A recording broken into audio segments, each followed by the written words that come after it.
السلام علیکم آج ہم کاروان اردو کا سلسلہ 7ویں جماعت لے کر حاضر ہوئے ہیں۔ آج ہم اس ویڈیو میں دیکھیں گے کہ ہمارے لیے آج نیا کون سا سبق آموز قصہ یا کہانی اس کتاب میں موجود ہے۔ تو چلیے آج کا عنوان شروع کرتے ہیں۔ آج کا ہمارا عنوان ہے پیج نمبر 141 پر کلیم کا گھر سے نکلنا، مرزا ظاہر دار کی اصلیت کھلنا۔ توبۃ النصوح سے انتخاب۔ تعارف۔ توبۃ النصوح اردو کی پہلی ناول نگار ڈپٹی نذیر احمد کا بے حد مشہور ناول ہے۔ اس ناول کے ذریعے مصنف نے اولاد کی پرورش اور تربیت کی طرف توجہ دلائی ہے۔ توبۃ النصوح کے معنی ہے سچی توبہ۔ نصوح دہلی کے ایک صاحب بے حیثیت فرد اور روایتی مسلمان تھے۔ بچوں کی اخلاقی تربیت پر کوئی توجہ نہ دے سکے، پھر ایک خواب کے ذریعے انہیں نصیحت حاصل ہوئی اور انہوں نے اپنی سچی توبہ کی اور اولاد کو بھی اللہ کے راستے پر چلانے کی کوشش کی۔ کلیم ان کا بڑا صاحبزادہ ہے اور نامور شاعر ہے، مگر مذہب سے بہت دور ہے اور باپ کی نصیحت بھری باتیں سن کر ناراض ہو گیا اور گھر سے نکل کر اپنے دوست مرزا ظاہر دار کے گھر پہنچا۔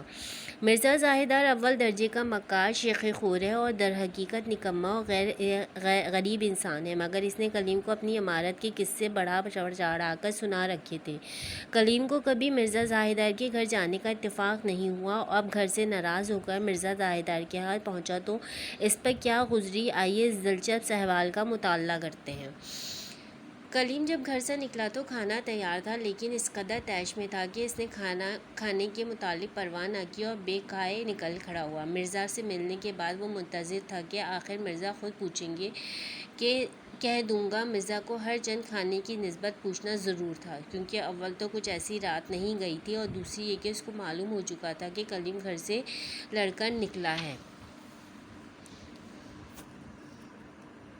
تیسری دونوں میں بے تکلفی غایت درجے کی تھی، جبکہ مرزا قصداً اس بات پر معترض نہ ہوا اور کلیم بیچارے کا بھوک کے مارے برا حال تھا کہ مسجد میں آنے سے پہلے اس کی انتڑیوں نے قل ہو اللہ پڑھنا شروع کر دی۔ اب جب اس نے دیکھا کہ مرزا کس طرح اس پہلو پر نہیں آتا اور عن قریب تمام شب کے واسطے رخصت ہوا چاہتا ہے، تو بیچارے نے بے غیرت بن کر خود کہا کہ سنو یار، میں نے کھانا بھی نہیں کھایا۔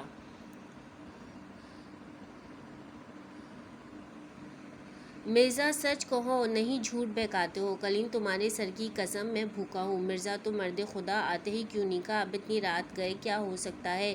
دکانیں سب بند ہو گئیں اور ایک دو کھلی بھی ہیں تو باسی چیزیں رہ گئی ہوں گی جن کے کھانے سے فاقہ بہتر ہے۔ گھر میں آج آگ تک نہیں سلگی، مگر ظاہراً تم سے بھوک کی سہار ہونی مشکل ہوتی ہے۔ دیوا اشتہا کو زیر کرنا بڑی ہمت والوں کا کام ہے۔ ایک تدبیر سمجھ میں آتی ہے کہ جاؤ مچھامی بھر بھونجے کے ہاں سے گرما گرم خستہ چنے کی دال بھنوا لاؤ، بس ایک دھیلے کی مجھ کو تم کو دونوں کو کافی ہوگی۔ رات کا وقت ہے۔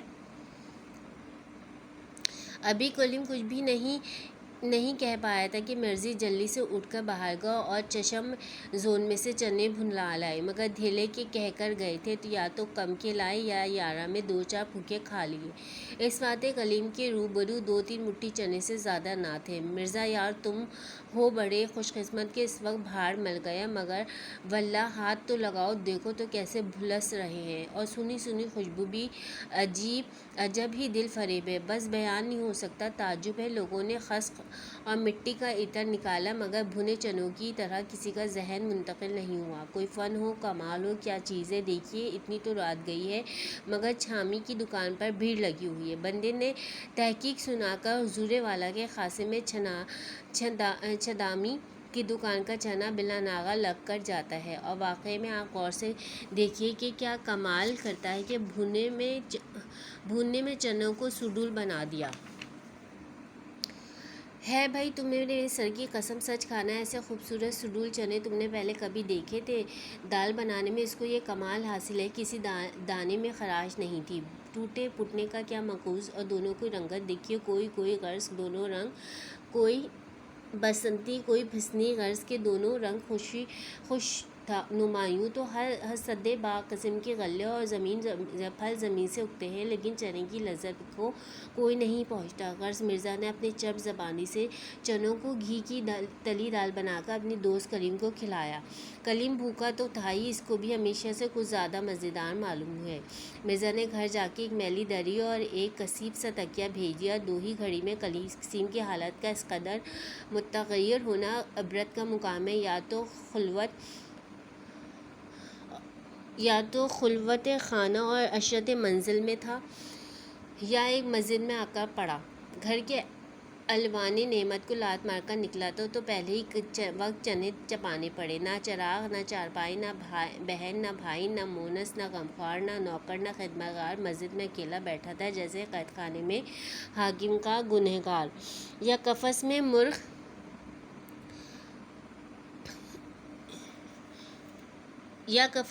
میں نو گرفتار۔ اور کوئی ہوتا تو اس حالت پر نظر کر کے تنبیہ پکارتا، اپنی حالت سے توبہ اور اپنے افعال سے استغفار کرتا۔ اسی وقت نہیں تو سویرے گجر دم باپ کے ساتھ نماز صبح میں جا شریک ہوتا۔ لیکن کلیم کو اور بہت سے مضمون سوچنے کو تھے۔ اس نے رات بھر ایک ہی قصیدہ تو مسجد کی ہجوم میں تیار کیا اور ایک مصنوی مرزا کی شان میں کہی۔ صبح ہوتی آنکھ لگ گئی تو نہیں معلوم مرزا یا محلے کا کوئی عیار ٹوپی، جوتے، رومال، چھڑی، تکیہ، دری، یعنی جو چیز کلیم کے جسم سے جدا تھی، لے کر چمپت ہوا۔ یوں بھی کلیم بہت دیر سو کر اٹھا تھا۔ آج تو ایک وجہ خاص تھی۔ کوئی پہر سوا پہر دن چڑھے جاگا تو دیکھتا کیا ہے، فرش مسجد پر پڑا ہے اور نیند کی حالت میں جو کروٹیں لیں تو سیر و گد کا بھمبوت چمگادڑوں کی ویپ کا ضمن بندن پہ تھپکا ہوا ہے۔ حیران ہوا کہ قلب ماہیت ہو کر میں کہیں بھتنا تو نہیں بن گیا۔ مرزا کو ادھر ادھر دیکھا، کہیں پتہ نہیں۔ مسجد تھی ویران، اس میں پانی کہاں، صبر کر کے بیٹھا رہا۔ کوئی اللہ کا بندہ ادھر آ نکلے تو اس کے ہاتھ مرزا کو بلواؤں، یا ہاتھ منہ دھو کر خود مرزا تک چلی جاؤں۔ اسی میں دوپہر ہونے کو آئی۔ بارے میں ایک لڑکا کھیلتا ہوا آیا۔ جوں ہی زینہ چڑھا، کلیم اس غرض سے مطلب کرنے کے لیے لپکا۔ وہ لڑکا اس کی ہیبت غذائی دیکھ کر ڈر کر بھاگا۔ خدا جانے اس نے اس کو بھوت سمجھا یا سڑی خیال کیا۔ کلیم نے بھترا پکارا، لڑکے نے پیٹ پھیر کر نہ دیکھا نہ چاہا۔ کلیم بہزار مصیبت دوسرے فاقے سے شام پکڑی اور جب اندھیرا ہوا تو الو کی طرح اپنے نشیمن سے نکلا، سیدھا مرزا کے مکان پر گیا۔ آواز دی تو جواب ملا، یہ تو بڑے سویرے کے قلب سدھارے ہیں۔ کلیم نے چاہا اپنا تعارف ظاہر کر کے ممکن ہو تو منہ ہاتھ دھونے کو پانی مانگے، اور مرزا کی پھٹی پرانی جوتی اور ٹوپی، تاکہ کسی طرح گلی کوچے میں چلنے کے قابل ہو جائے۔ یہ سوچ کر کہ اس نے کہا، کیوں حضرت، آپ مجھ سے بھی واقف ہیں؟ اندر سے آواز آئی، ہم تمہاری آواز تو نہیں پہچانتے، اپنا نام اور نشان بتاؤ تو معلوم ہو۔ کلیم، میرا نام کلیم ہے، مجھ سے مرزا ظاہردار بیگ سے بڑی دوستی ہے، بلکہ شب میں تو مرزا صاحب ہی کی وجہ سے مسجد میں تھا۔ گھر والے وہ دری تکیہ کہاں ہیں جو رات کو تمہارے سونے کے لیے بھیجا گیا تھا؟ تکیہ اور دری کا نام سن کر کلیم کو بہت چکرایا، ابھی جواب دینے میں متعمل کی تھا، اندر سے آواز آئی، مرزا زبردست بیگ، دیکھنا یہ مرواں کہیں جل نہ دے، دوڑ کر تکیہ دری تو اس سے لے لو۔ کلیم یہ سن کر بھاگا، ابھی گلی کے نکڑ تک نہیں پہنچا تھا کہ زبردست نے چور کر کے جا لیا۔ ہرچند کلیم نے مرزا ظاہردار بیگ کے ساتھ اپنا حقوق معرفت ثابت کیے، مگر زبردست کا ٹھٹھینگا سرپا تھا، اس نے ایک نہ مانی اور پکڑ کر توالی لے گیا۔ کوتوال نے سرسری طور پر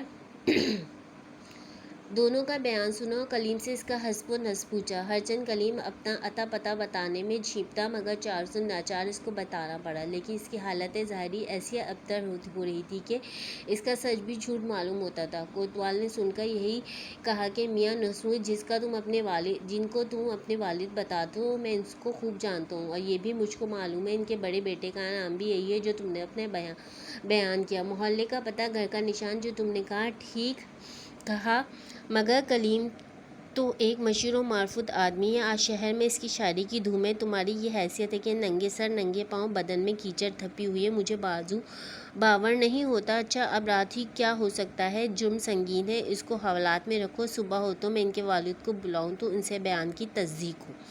تو آج ہم نے اس سبق میں کیا پڑھا کہ چاہے ہمارے گھر والے، ہمارے ماں باپ کچھ بھی ہمیں کہہ دیں ہمیں اس طرح ناراض ہو کر گھر سے نہیں نکلنا چاہیے کہ جو کچھ ہمارے گھر والے ہمارے ماں باپ ہمیں نصیحت کرتے ہیں، ڈانٹتے ہیں یا بولتے ہیں، وہ ہماری اچھائی کے لیے ہوتا ہے۔ ہم اپنے ماں باپ، ہم نے گھر والوں کو اور اپنے کھانے پینے اللہ کی نعمتوں کو اگر ٹھوکر مار کے باہر نکلیں گے تو ہم ہمیشہ پریشانی رہیں گے۔ آپ نے اس سبق کے سائڈ میں دیے گئے تمام الفاظ میں نے اپنی اردو ادب کے پورشن میں خشخط انداز میں کرنے ہیں، ٹھیک ہے، اور اس سبق کو اچھی طرح پڑھنا ہے اور اس کے املے کی تیاری کرنے ہیں۔ نئے اس ویڈیو میں نئے اس کی سرگرمیوں کے ساتھ دوبارہ ملیں گے، جب تک اپنا خیال رکھیے گا۔ اللہ حافظ۔